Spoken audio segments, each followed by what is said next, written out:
Now let's send things to Dina and Devo. It's okay. Dina, Devo, it's hard to say.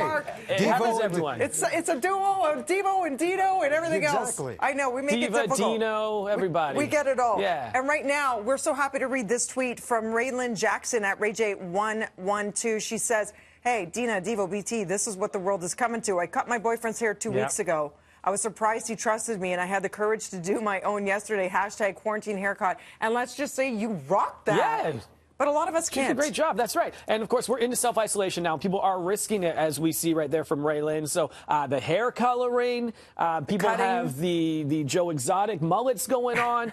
People are trying to figure it out. So joining us this morning is celebrity hair expert Jason Lee to help us break down how to handle our hair with care at home. Good morning, Jason. Jason to the rescue. Yes. So good to see you. Okay, where do we start? First of all, if we're tempted to cut our hair, how do we do it? Number one rule is I would highly suggest that you don't. It's important to remember. But we're certainly getting to that place where people are starting to freak out. Roots are coming in, grays are starting to show up, and ends are starting to split. So one thing that you want to remember is if you're going to reach for the scissors, you're not trying to do a full makeover, you're just trimming the ends. And so we want to stay away from these kind of kitchen scissors because they tend to be a little bit duller. You want to reach for something more like a sharper scissor of some sort, a shear. You can get that at a local drugstore online. And I'm going to walk you through a really quick little trim to do on yourself. So what we would do is start off by sectioning the hair into 4 quadrants, okay? Center, down the middle, and then down 2 sides. You're just going to take the ends, and it's on dry hair. So you want to make sure, if you start it on wet hair, you might stretch it out too much, and it'll be a lot shorter than you think. Just comb the hair down like this, straight down, and then you'll see just like little areas that you can trim up on the ends. And all you're going to be doing is kind of cutting off these little split ends. That's all that we want you to focus through. And then as you go through the haircut, you can also, you've seen us all do this, where we kind of take sections and we comb it up. And the same thing, you just literally A dusting. Now, what about the bang? Do you say do not try and cut your own bangs? Because a lot of people, again, don't compensate for the spring and they go shorter. We can certainly talk a little bit about bangs on my other friend here.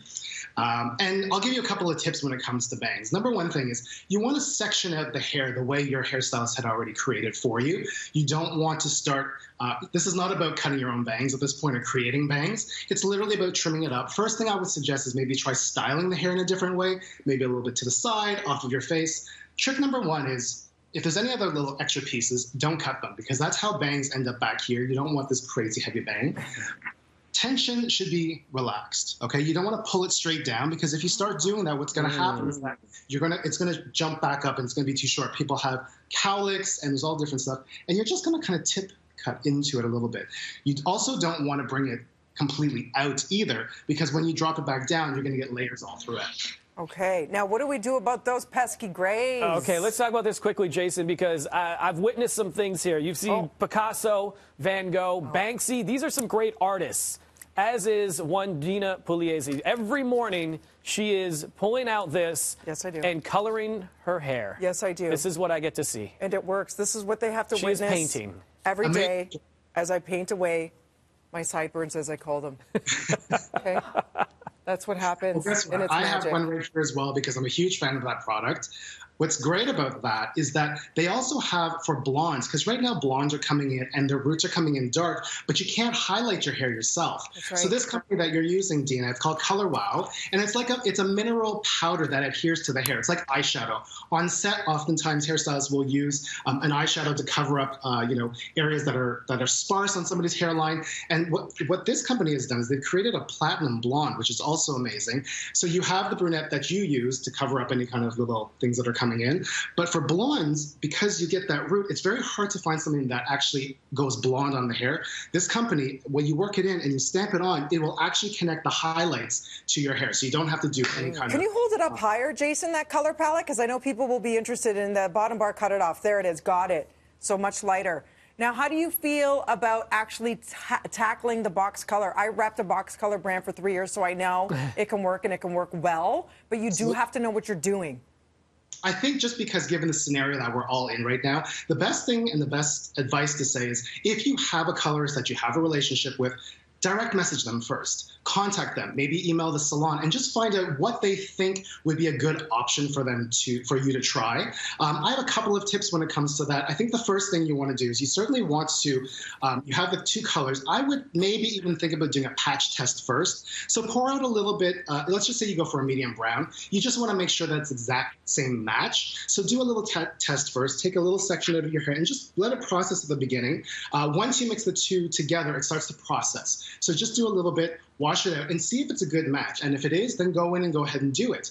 When you're touching up your own roots, you want to just make sure that you're just getting the root itself. You don't want to necessarily get it all over, especially if you've been seeing a stylist, because it could really darken the hair. It could change the whole color.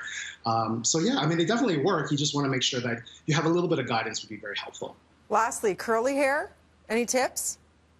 Cutting curly hair, it's kind of like you want to shape it, you want to sculpt it. So what I would do is take the scissors, grab a section, again, on dry hair, have your hair styled the way that you would want it to look. Grab it, and you're literally just kind of cutting off a little piece off of that, just like those little split ends that start to grow.